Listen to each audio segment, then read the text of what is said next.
Hello, YouTube. Good morning to all our YouTube viewers out there. Yes. Good morning. What's going on soon?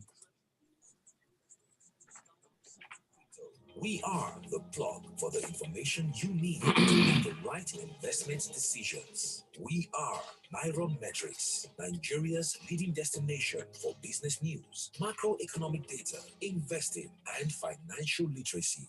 Visit www.nairametrics.com for all the information you need to navigate through the world of investing.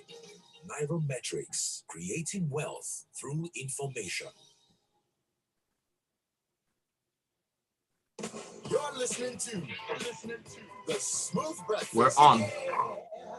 Business Express on Smooth 98.1. Brought to you by Nairametrics. Creating wealth through information. And we're in again for Business Express for a Tuesday, the 12th of July, 2022. It's 6:32. And we're talking about the UN's prediction, world population to hit 8 billion people. My goodness. Well, you can be part of the show sending messages to us on 0809-444-0981. I didn't forget Rotus. Good morning to you, Rotus. Hey, good morning, Victor. Good morning to all our viewers on YouTube, our listeners on the station. Good to be with you all again. All right. We're streaming live on YouTube. It's Smooth 91 FM Lagos. Be part of it. Send your messages to us on WhatsApp. Send to tweets. Send your tweets as well. It's Smooth 981 FM. Rotus, I mean, when I saw the story about Earth population hitting 8 billion next year, between November this year and next year, 2023, I was concerned, especially for our dear country, Nigeria. What was your reaction when you saw the story? Yeah, I mean, population has been something that's on the front burner for quite a while for us. UN reports, I think they were supposed to bring one out last year, but the COVID pandemic, I think, disrupted that. I'm sorry, when I say last year, 2020, excuse me. Yes. The pandemic disrupted that. So, I mean, India is supposed to overtake China this year as the most populous nation on earth. We've seen a declining fertility rates for developed, in fact, the world population rate on average has been going down. I think it's below 1%. And I think like about 61 countries have that concentration of low fertility rates. If I actually take this back to Elon Musk, there was a story that came out last week that he had twins with one of his executives at Neuralink, which is one of his companies. He now started putting out some tweets saying that he's doing his part to populate the world. Population rates are falling. And he seemed to be pretty serious. He now put a chart showing that population rates are in developed world are declining. Right. And that's good for Earth's population. For many developed nations, you have what's called baby boomers, which are people that are, I think, much older, that are nearing retirement. And when people all retire, they are going to need increased healthcare, they will need pensions, and they will weigh on the infrastructure of a lot of these nations. Japan is one particular nation that had an aging population for quite a while. Much of Europe is also facing that issue. But for Africa, if you look at the United Nations report, it says 8 countries will drive this huge population growth they're going to see. In Nigeria, Pakistan, Egypt, I think Democratic Republic of Congo, and some other nations. Sub-Saharan Africa. Tanzania.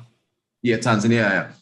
Sub-Saharan Africa is projected to contribute more than 50% of the global growth or population growth that we're going to see, I think between now, I think they said 2040 or so. So at one point, I think we're at 1.1 billion now. We're going to be pushing to about 2 billion or so, or 2.2. By 2050. So I think when the projections they made for population, Nigeria has now moved to the 6th populous nation in the world. We're about 216, according to, again, these are just projections, right? Because we don't know. So, and so if you look at the birth rates of sub-Saharan Africa, 4.3 births per woman, above Asia at 3 point something, Oceania at 2 point something. And interesting enough, sub-Saharan Africa is higher than Northern Africa. So the thing here is, in fact, they also raised the issue of adolescent fertility, whereby I think they said about 10 to 13 million babies in 2021 were born to mothers under the age of 20. So there's risk to, health and so on and so forth. But, the issue here, of course, is Nigeria in particular, when it comes to infrastructure growth, power, facilities, medical care, are you developing fast enough to keep up with your population? And there's something called a demographic dividend, where they talked about Africa, and I think parts of the Caribbean, or is it Asia, being blessed with working age populations. And this is a time-bound thing. You have working populations that are supposed to promote or propel your economic growth. So they call that the demographic dividend, where you get a dividend. And by the way, speaking of dividends, everybody should subscribe to the Nairametrics Stock Selector newsletter, SSN. Smooth FM gives a discount so that you can read a lot about dividends and what you get from the stocks that you invest in. But that's stock market language, but using it within the context of population, the demographic dividend is supposed to be what a nation reaps from a healthy working age population. So the sweet spot for your population in terms of the largest number are young people that are actually old enough to be in the workforce. But Nigeria negates that because we have such a high level of unemployment. So what the United Nations is saying is that a lot of African nations have to capitalize on this demographic dividend and invest in human capital development and invest in education. Nigeria is not investing enough in education. I think the latest numbers are that 18 million children are out of school. I mean, that's the population that's more than the population of a number of countries, right? Right. So the whole issue here is that you're not growing fast enough and you need to prioritize education. And when you look at how politics is and elections are won in this country, poverty and illiteracy are weaponized, right? People, I mean, if you have, it's been said that we're not serious about education because governments, it's a cynical thought, but governments want to keep large swaths of the population poor and undereducated, so they can, take advantage of them. So it's a really good report that just came out yesterday that highlights all these issues. Thank you very much, Rotus, for your sporting analysis. But I'm particularly concerned about our dear country, Nigeria, sixth most populous in the world at the moment. Now, there were 8 countries with huge projections between now and 2023 with regards to the growing rates, in their countries.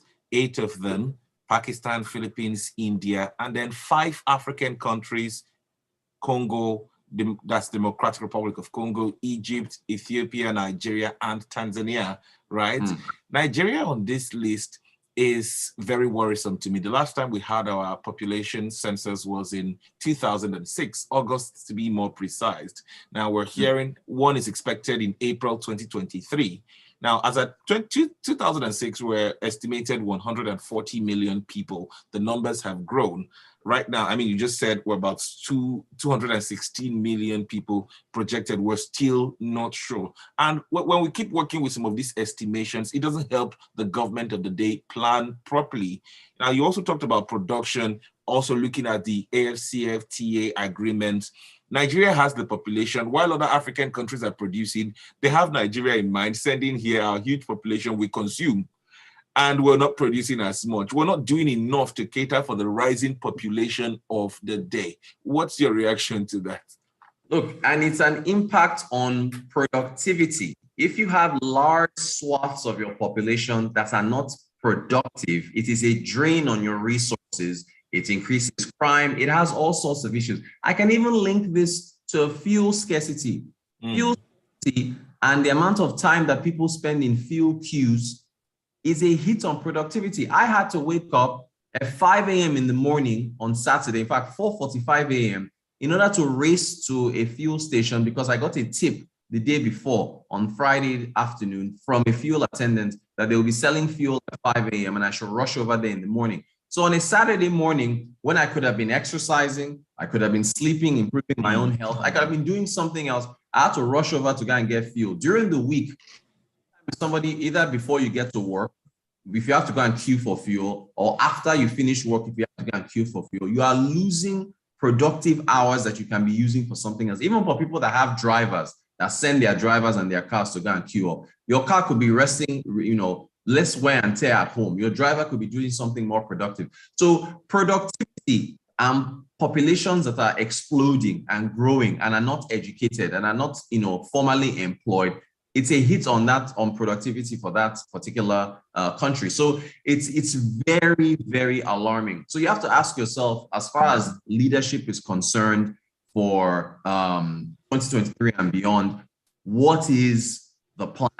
How do you plan to harness this population? How do you plan to get them more engaged? The youth especially. I mean, it is really, really, really, really, really important as far as youth is concerned, because like I said, people that are looking for work. I know people, but every single working Nigerian in the working population knows somebody that has been idle since they finished NYSC or finished graduation. Lots of people looking for internships, lots of people looking here and there. So how do you engage these people? How do you create jobs? How do you, in fact, and another thing, we need to reduce our fertility, because it's higher in the northern parts of the country, right? When you don't have enough,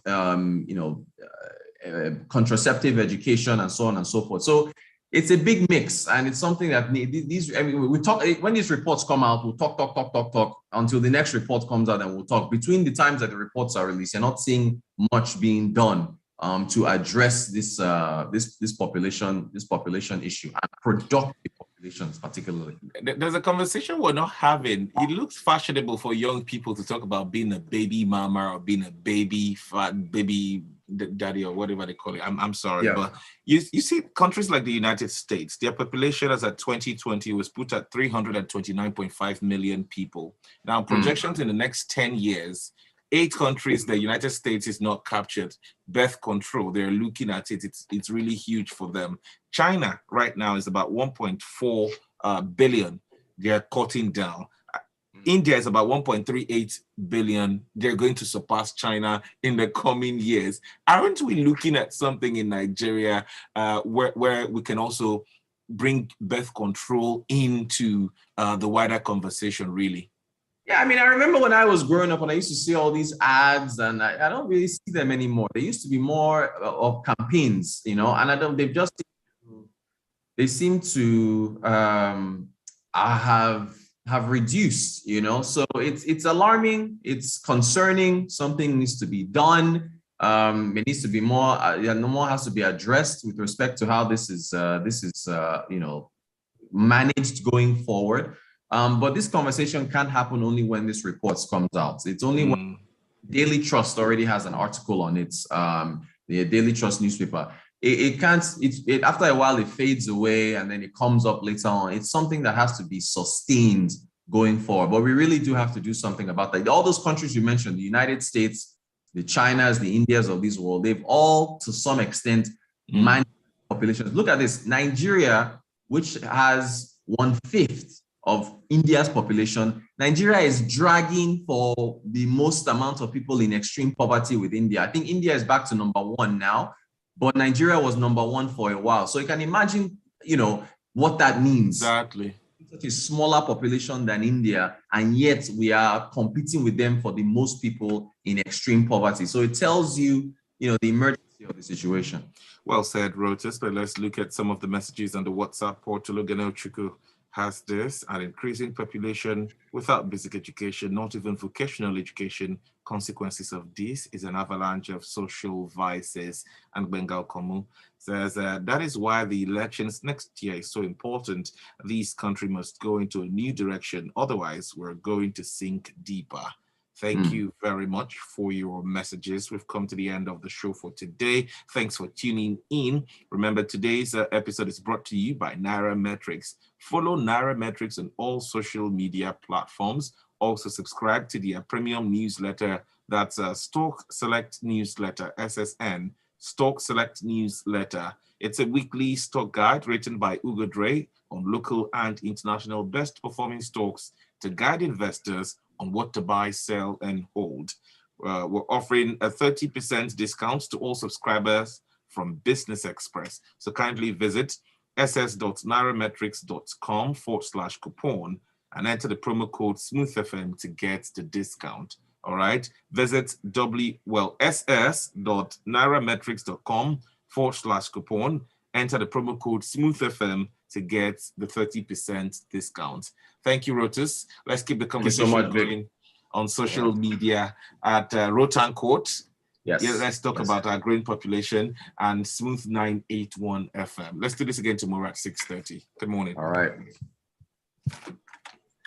That's on Smooth 98.1. Brought to you by Nairametrics. Creating wealth.